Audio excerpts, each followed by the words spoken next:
আর ভয় তারা কভু পথ ভুলে যায় না। আমার সাথে সাথে জোরে বলবেন, যাদের হৃদয়ে আছে আল্লাহর ভয় তারা কভু পথ ভুলে যায় না। আল্লাহর প্রেম ছাড়া এই দুনিয়ায় কারো কাছে কোনো কিছু চাই না।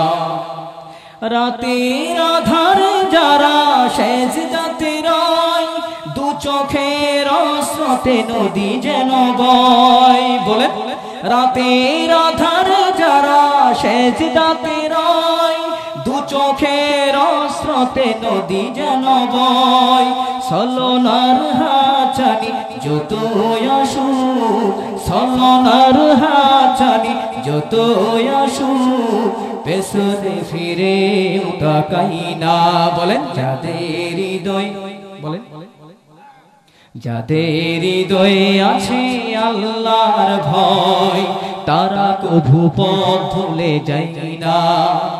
আল্লাহর প্রেম ছাড়া এই দুনিয়ায় কারো কাছে কোনো কিছু চাই না।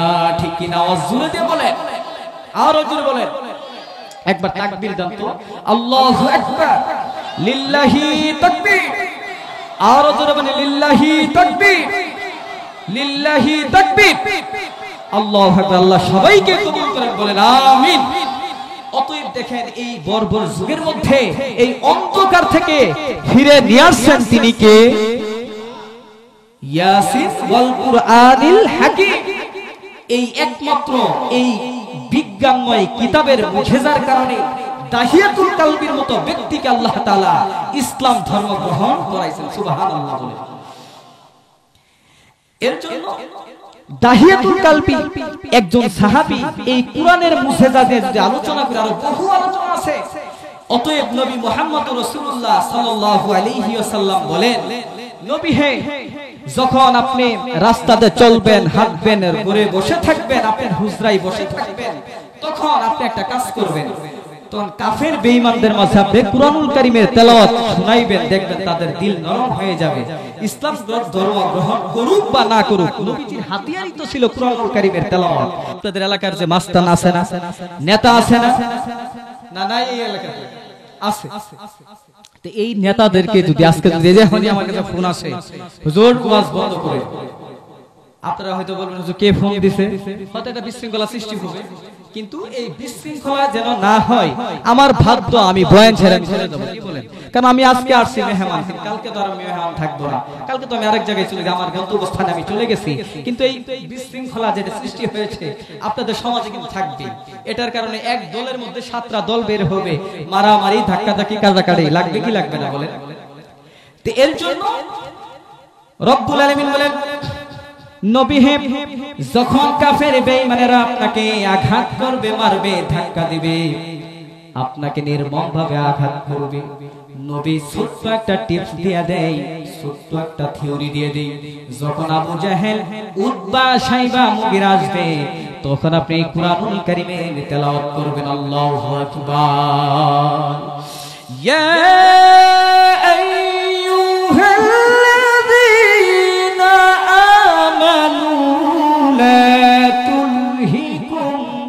أموالكم ولا أولادكم عن ذكر الله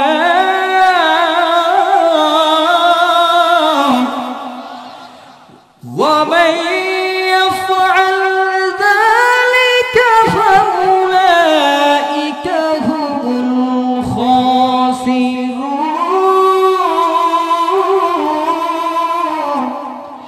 নবী হে, রব্বুল আলামিন পৃথিবীর জমিনের মধ্যে যত মুমিন আছেন, মুমিনদেরকে রব্বুল আলামিন ওয়াজ করলেন।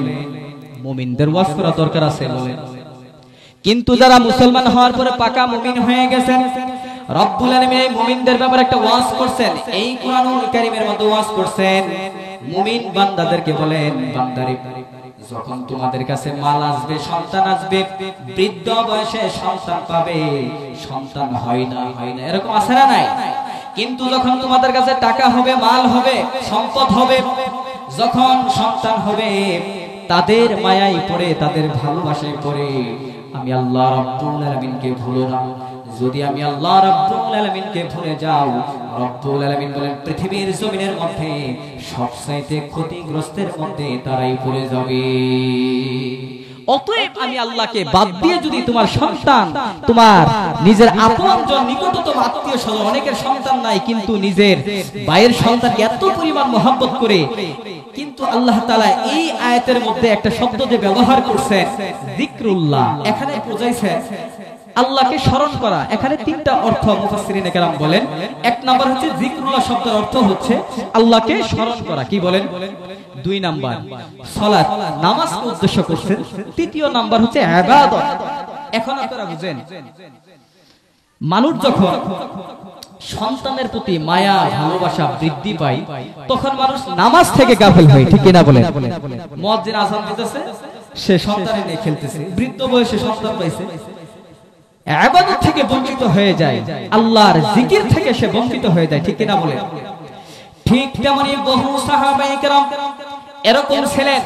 নবী মুহাম্মদুর রাসূলুল্লাহ সাল্লাল্লাহু আলাইহি ওয়াসাল্লামের বহু সাহাবী এই কুরআনুল মুজিজার কারণে মুহাম্মদুর রাসূলুল্লাহ সাল্লাল্লাহু আলাইহি ওয়াসাল্লামের হাত ধরে কালেমা পড়ে মুসলমান হয়ে গেছেন। আল্লাহু আকবার বলে। একজন আমাদেরকে যদি আমি আপনাকে বলি যে বলেন এই জমানার মধ্যে খাঁটি মুসলমান কারা, কত আপনারা বলতে পারবেন না। খাঁটি মুসলমান কে? যারা ইসলামের ডাক আসা মাত্রই যারা জীবন দেওয়ার জন্য প্রস্তুত থাকে, ঠিক কিনা বলেন?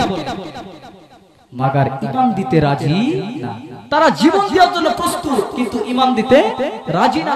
চক্ষুষ্মান প্রমাণ হচ্ছে সেই ফিলিস্তিনবাসীর মধ্যে এক সন্তান, মেয়ে সন্তান, সে এক হাত আল্লাহ তাআলা আসমানের দিকে উঠাইয়া সে বলতেছেন, আল্লাহ এই ফিলিস্তিনের জমিন থেকে যেই কাফের মুশরিকের দলেরা এই বাইতুল আকসার জন্য তারা আমাদের যেইভাবে আঘাত করতেছেন, আমাদের আত্মীয় স্বজনদেরকে মেরে ফেলতেছেন, বাবাকে হারিয়ে ফেলছেন, মাকে হারাইছেন, সন্তানকে হারাইছেন, গোটা কুবের মধ্যে শত শত সন্তান তার বাবাকে হারিয়ে ফেলছে বুলেটের বোমার কারণে, সব পুরো এলাকাকে ধ্বংস করে ফেলছেন।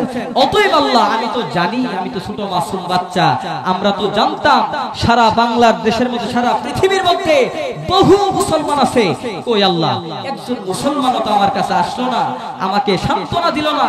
আল্লাহ তোমার কাছে বিচার দিয়ে রাখলাম, যেই ফিলিস্তিনের জমিনের মধ্যে আমার সন্তানকে হারাইলাম, আমার মাকে হারাইছি, আমার বাবাকে হারাইছি, কিন্তু একজন মুসলমান আমাকে এসে বলে নাই মা শান্ত হও, আল্লাহ তাআলা তোমার উপর দয়া করবে, রহম করবে। অতএব এই সান্ত্বনা আমাকে কেউ দেয় নেই, অতএব আমি তোমার কাছে বিচার দিয়ে গেলাম।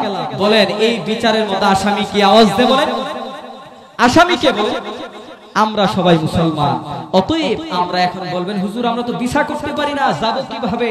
অতএব ফিলিস্তিনের বহু পণ্য আছে যেটা আপনারা নেট ঘাটলেও পাওয়া যায়, 7 আপ, তারপরে আপনার এই যে যেগুলি সার্ফ এক্সেল ব্যবহার করি, তার সানসেল যেটা মেয়েদের জন্য, মা বোনেরা তো এখানে অনেকেই আসছেন, তো অবশ্যই এই মেসেজটা আপনারা শুনবেন যে সানসেল ওই শ্যাম্পু ব্যবহার করি, এটা প্রায় ঘরে ঘরে এই শ্যাম্পুটা সবাই ব্যবহার করি।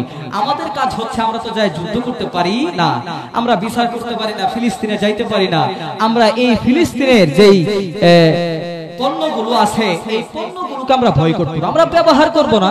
বাংলাদেশের মধ্যে যেই পণ্যগুলো আছে এই পণ্যগুলো আমরা ব্যবহার করব, ফিলিস্তিনের জমিনের পণ্য আমরা ব্যবহার না করলে কি আমরা মরে যাব? বলেন এটাই আপনি কিন্তু কাল কিয়ামতের মধ্যে এই মামলা থেকে বেচার একমাত্র মাধ্যম, এছাড়া আমার জানা মতে কোনো মাধ্যম নাই। তারপরে যদি থেকে থাকে আপনারা খুঁজে উলামায়ে কেরাম বের করে, কিন্তু আমার থিওরি হচ্ছে এটা ছাড়া কোনো মাধ্যম নাই। কিন্তু বহু সাহাবী এই কুরআনুল কারীমের মুজিজার কারণে ইসলাম ধর্মের মধ্যে এসেছেন। একজন সাহাবীর নাম হচ্ছে মুসআব রাদিয়াল্লাহু তাআলা আনহু। মুসআব ইবনে উমাইর রাদিয়াল্লাহু আনহু, তিনার বাবার কোটি কোটি সম্পদ ছিলেন, তিনার বাবার কোটি কোটি সম্পদের মালিক ছিলেন, কিন্তু মুসআব রাদিয়াল্লাহু আনহু যেই সম্পদ থেকে যেই জামা ব্যবহার করতেন, যেই পরনের পোশাক ব্যবহার করতেন, যেই জামা ব্যবহার করতেন, যেই জুতা ব্যবহার করতেন, বিভিন্ন মুফাসসিরিনে কেরাম বলেন, মুহাদ্দিসিনে কেরাম বলেন যে মুসআবের বাবার যেই পরিমাণ সম্পদ ছিলেন, এই বর্তমান